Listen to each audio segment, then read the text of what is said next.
Bueno, espero que les haya parecido interesante la lectura, pues entonces los conceptos que quiero que de forma general ustedes aprendan son que los genes de manera general se encuentran en el interior de cada célula, en estructuras llamadas cromosomas. Los cromosomas son estructuras celulares formadas por ADN y proteínas. Ya vamos a ver. Los conjuntos de cromosomas dan lugar al genoma. O sea, el genoma es todo el material genético compuesto por el ADN. Ya vamos a ver a dónde está el ADN, porque el ADN también está en nuestras mitocondrias. Una historia que ustedes acaban de leer, ¿no? Cómo se formó esa primera mitocondria, pues no, de las teorías, como ustedes ven, es que una célula unicelular se comió otra y pues hicieron simbiosis, ¿no? Una daba energía y así se fue creando esa mitocondria a partir posiblemente de una bacteria y pues ahí estamos, ¿no? Forman parte de nosotros. Y el ADN de nuestras mitocondrias viene heredada por nuestra madre. Ya vamos a ver eso. Veamos.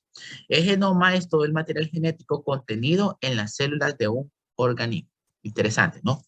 Bueno, eh, como primer paso, pues tenemos acá sea, a nuestra mitocondria y pues nuestro ADN nuclear que sí que está en forma de cromosoma. Ya vieron ustedes que el ADN que está presente en nuestra mitocondria pues tiene otras formas, incluso en una forma circular que es muy parecida a la que tienen las bacterias. Y pues es importante mencionarlo porque pues nosotros somos licenciados en laboratorio clínico y pues por ahí que más que todo también nos vamos a ir, ¿no?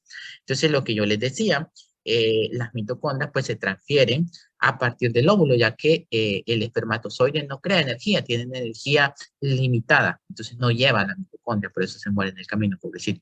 Entonces, si hablamos de forma general, tenemos 23 pares de cromosomas.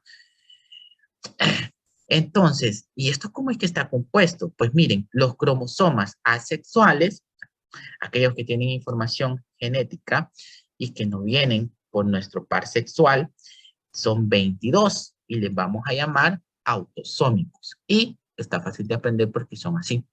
Uno, dos, tres, cuatro, hasta que llegamos al cromosoma sexual, que es, sí, correcto, el X y el Y.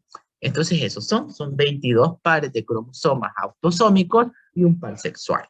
Como ustedes saben, si las señoritas tienen dos X y nosotros pues un X y un Y. Mm, nos falta un pedazo, la verdad, a los que tenemos Y.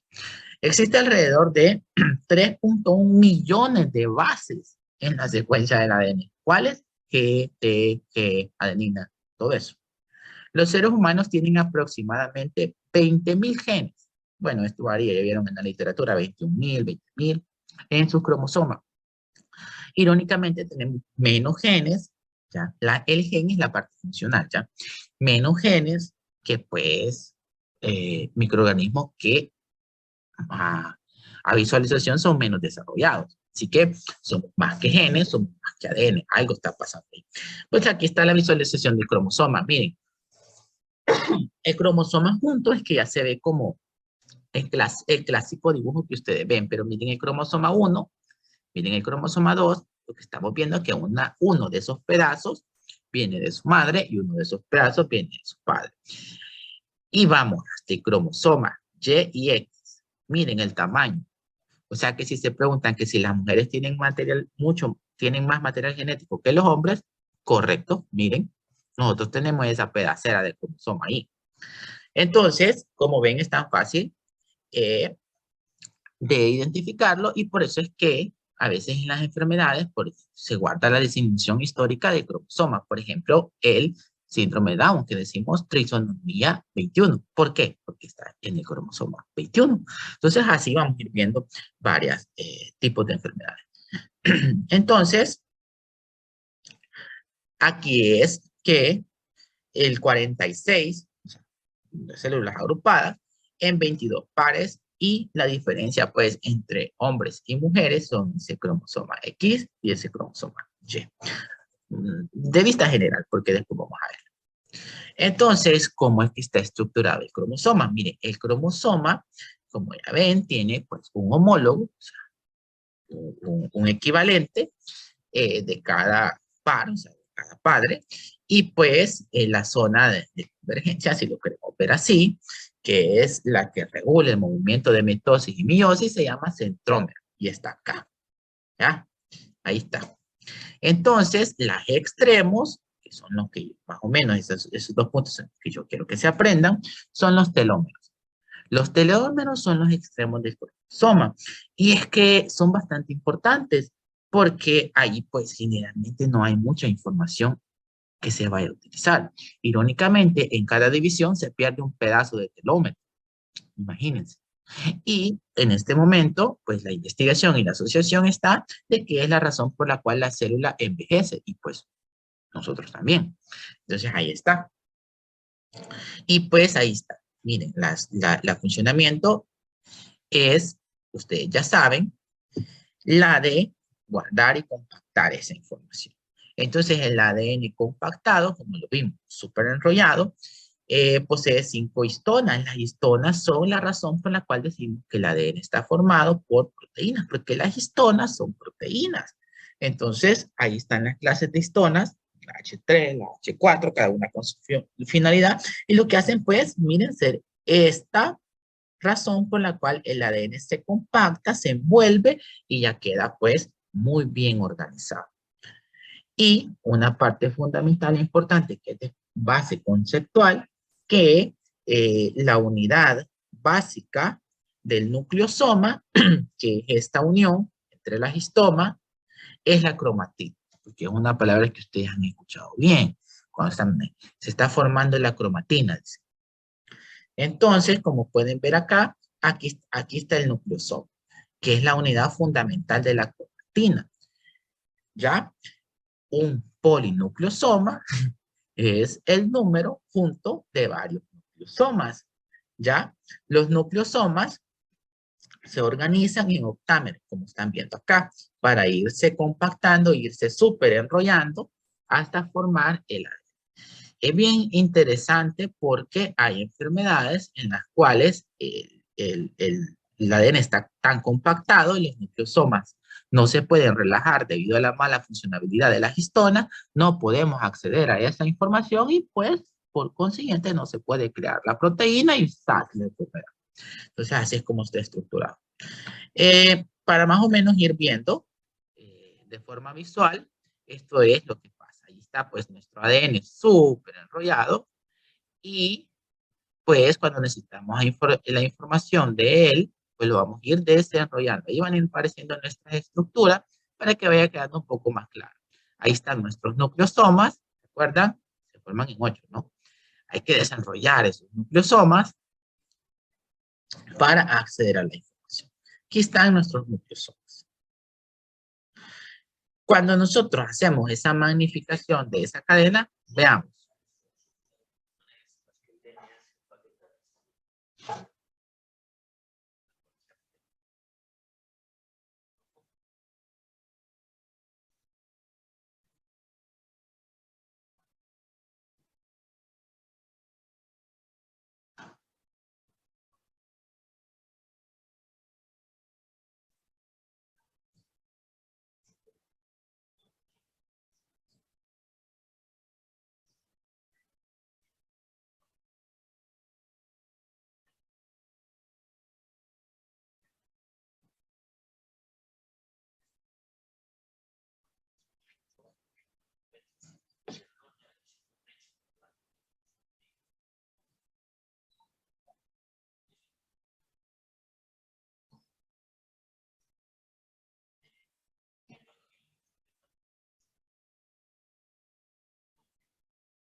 Bueno, y justamente con esa parte final del video donde habla de organización, es que pues nosotros tenemos que entender cómo está organizado nuestro genoma.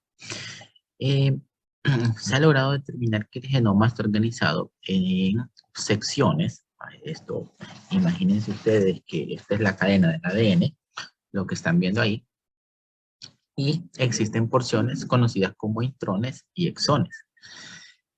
Cuando se da un proceso por el cual se va a obtener una información para crear el famoso ARN mensajero, que la razón de él es crear proteínas, eso lo vamos a ver a profundidad más adelante, se eliminan todos aquellos conocidos como intrones. Entonces, anteriormente, o ya no es así, pero anteriormente, a todo la parte de los intrones, se hizo todo esto del descubrimiento de la secuencia de ADN, se le conocía como ADN basura, porque, como ustedes ven, se elimina y solo quedan exones. Ahora, pues hoy día se conoce que hay algunos tipos de funcionamiento que tienen o de importancia que tienen los intrones, puesto que la información genética que se va a copiar, que se va a utilizar, comienza mucho antes de lo que se va a transcribir, pero ya lo vamos a ver. Lo que tienen que saber es que de todo el genoma, imagínense, de toda la cantidad de ADN que estas personas invirtieran millones y millones y millones de dólares, solo el 1.5% forman el exoma. O sea, la parte codificante, la parte que se va a convertir en ADN mensajero y va a crear proteínas. O sea que el 98.5, no. Entonces, la pregunta es, ahora me entienden por qué se le llamaba ADN basura, ¿no? Entonces la pregunta es, ¿para qué está ahí? Pues algún funcionamiento dentro de la evolución tuvo que tener, ¿no? Y ya lo vamos a ir viendo. Bueno, los intrones, como pueden ver ahí, eh, se publicó en un paper de una importante revista que el 80% del genoma no tenía función asociada. Y pues ahí pues se dio la idea, como les estaba comentando, del famoso ADN basura. Eh, pero hoy día se puede encontrar información en el cual se rebate esa idea, como estas publicaciones.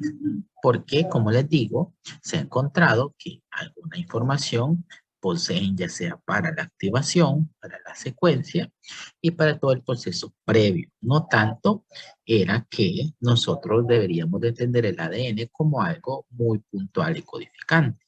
Digamos, si solo se va a copiar la parte del libro que nos van a preguntar en el examen, no era porque todo lo demás no era importante, ¿verdad? Sino que daba una explicación, una introducción. Justamente eso es lo que hacen los intrones. Aquí hay otros conceptos que ustedes van a ver como el epigenoma, que lo vamos a ir viendo más adelante porque habla de la influencia del medio ambiente con el genoma, los cambios que nos puede ocasionar. Entonces, pues, para que lo recuerden, el gen, la porción funcional, está compuesto por exomas e intrones. Este, pues, es el proceso en el cual, pues, se eliminan los exones, creando el ADN mensajero. Cuando ya está eliminado todos aquellos intrones que no van a ser necesarios, se conoce como el ADN maduro y es el que logra salir de la célula para la creación de proteínas. Esto es, aquí solo estamos generalizando. En la clase de transcripción y replicación, vamos a ver esto. Vale. Para ver más cercanamente nuestra cadena y nuestro modelo, vamos a hablar de los puentes de hidrógeno. Los puentes de hidrógeno, como ven ahí, son esas líneas discontinuas que aparecen en el dibujito. Esas como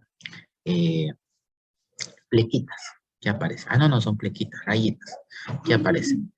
Entonces, si ustedes se fijan en la imagen, tenemos dos tipos de uniones. O sea, dos tipos de uniones de puentes de hidrógeno dentro de nuestra cadena. tenemos el que se forma entre la guanina y la citosina, que está compuesto por 3. Cuéntenos. 1, 2, 3. Y el que está compuesto por la timina y la adenina, que tiene 2. 1, 2. Entonces, así podemos decir que nuestros puentes de hidrógeno se unen según nuestras pares de bases de forma diferente. Entonces, la doble hélice. ¿Qué podemos decir de la doble hélice? De forma general, podemos decir de que la unión va del carbono 3 al carbono 5. Ya, entonces, como son antiparalelas, decimos son antiparalelas. Están a la par, pero van en sentido contrario. Decimos que hay una cadena que se va de 5' a 3' y otra cadena que va de 5' a 3'. De forma contraria, como una carretera donde viene un carro para acá, de doble vía, como decir, y va otro carro en sentido contrario. Esto es importante porque es una de las bases fundamentales que logramos aprender para realizar la técnica de biología molecular PCR, en la que decimos que la copia se da de 5 a 3'. Ya veremos. Entonces, ya la vieron. Esta es la cadena de forma general. Entonces, los genes no están distribuidos al azar. Miren, están distribuidos en regiones de utilidad. Por ejemplo, el cromosoma 1 tiene una información básica estructurada para ciertas funciones y sentidos que le dan a nuestro genoma. No podemos pensar en las proteínas que dan soporte estructural, digamos, a nuestros huesos. Entonces, ahí están bien estructuradas, bien empaquetadas, todas juntas. Por eso es que muchas enfermedades son muy similares cuando pertenecen a ciertos cromosomas. Debilidad articular, problemas respiratorios, malformaciones y así. Como último punto, el ADN, la cadena de ADN, está formada por cadenas de nucleótidos, se le llama así. ¿Y qué son estos nucleótidos? Pues miren, los nucleótidos son, digamos, la estructura fundamental y está compuesto por un grupo fosfato, un azúcar y una base nitrogenada. ¿A dónde está nuestro grupo fosfato? Ese puntito rojo que está ahí es nuestro grupo fosfato. ¿Ya? ¿A dónde está nuestro azúcar? Nuestro azúcar está acá y es la base de la cadena. ¿Qué tipo de azúcares tenemos? Bueno, depende. Como lo leyeron, tenemos una ribosa y una desoxi. ¿Ya? Y esto es porque se pierde un grupo hidroxilo, porque se va un oxígeno. Entonces, ¿qué quiere decir? Nuestra estructura fundamental, los nucleótidos están compuestos por un nucleótido que está compuesto por un grupo fosfato, una base nitrogenada y un azúcar. Ya vamos a ver. Tenemos acá, ¿qué es entonces un nucleócido? Miren, un nucleócido, ¿se acuerdan? Venimos del nucleótido. Un nucleócido es la unión entre un azúcar y una base nitrogenada. O sea, nos falta el grupo fosfato. Eso es lo que es un nucleócido. Entonces, estos nucleócidos son muy importantes en toda la estructura celular. Por ejemplo, el nucleócido de adenina, ¿ya? 3, que es el que se encarga de, ¿cómo es que se llama? Crear energía. Entonces acá tenemos nuestra pues, base ¿cómo es que se llama? De nuestro nucleócido. Puede ser monofosfato, difosfato o trifosfato, como decía. No creo que no se le venga a la mente el adenosín trifosfato, que es pues nuestra molécula de energía. Entonces, ¿cuáles son los nucleócidos que tenemos? Pues tenemos dos tipos. Tenemos las purinas, que están compuestas por adenosina y guanosina. Son los nucleócidos. Solo cambia pues la terminación debido a la unión de la ribosa. Porque si no sería adenina y guanina. Pero cuando se unen o se convierten en nucleócido, adenosina, guanosina, timidina y citosina, que serían nuestras pirimidinas. Entonces, acá estamos viendo pues nuestros azúcares que son de importancia. La ribosa que está presente en el ARN y la desoxirribosa que está presente en el ADN. Como decía en la lectura, 2, desoxirribosa. Señalando que en el carbono 2 es donde se ha perdido el oxígeno. Y pues, entonces, la unión de todos estos nucleótidos son los que van formando la cadena. ¿Y por qué unión se forman? Ah, ¿se acuerdan de nuestro grupo fosfato? Pues es ahí donde se unen. Entonces, ese enlace por el grupo fosfato, por eso es importante el fosfato, forma un enlace conocido como enlace fosfodiéster. Y es este que están viendo acá.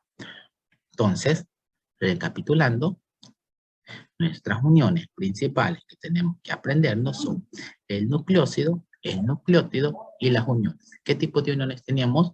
Enlace fosfodiéster, que es como se unen los nucleótidos, y los puentes de hidrógeno, que es como se unen nuestras cadenas de forma antiparalela. Bueno, eso es todo lo que tenemos por hoy. Tenemos la lectura ahí, por favor, la lectura del capítulo, y pues gracias por estar acá. Cualquier duda, no duden en realizarla.